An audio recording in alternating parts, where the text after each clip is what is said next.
Israel Iran మధ్య దాడులు కొనసాగుతున్నాయి.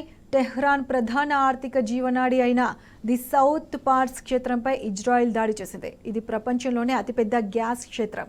టెహ్రాన్లోని ఇరాన్ అణు కేంద్రాలు సహా 150కి పైగా లక్ష్యాలపై ఇజ్రాయెల్ విరుచుకుపడుతుంది.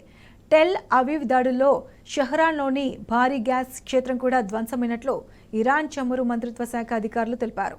11 నిల్వ ట్యాంకులు ఒకదాని తర్వాత ఒకటి పేలిపోతుండటంతో భారీగా అగ్నికిలలు ఎగిసిపడుతున్నాయని చెప్పారు. దీనివల్ల సమీప నివాస ప్రాంతాలకు తీవ్ర నష్టం వాటిల్లే ప్రమాదం ఉందన్నారు. గ్యాస్ క్షేత్రాలపై దాడి ఆ దేశ ఆర్థిక పరిస్థితులపై తీవ్ర ప్రభావం చూపే అవకాశం ఉంది. ప్రస్తుతం ఇరు దేశాల మధ్య దాడులు కొనసాగుతున్నాయి.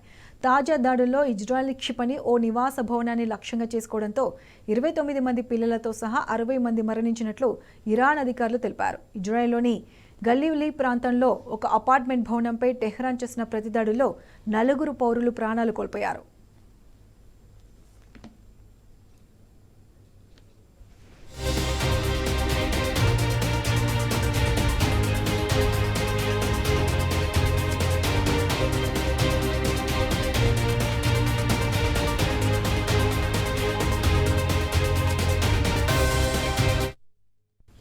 టెహ్రాన్ లక్ష్యంగా యుద్ధ విమానాలు మిస్సైళ్లతో ఇజ్రాయెల్ విరుచుకుపడగా టెల్ అవీవ్పై ఇరాన్ 5 విడతల్లో 100 క్షిపణులను ప్రయోగించింది. రెండో రోజు ఇజ్రాయెల్ దాడుల్లో ఇరాన్లోని పలు కీలక స్థావరాలు సహా నంతాజ్ అణు కేంద్ర ఉపరితల భాగం ధ్వంసమైంది.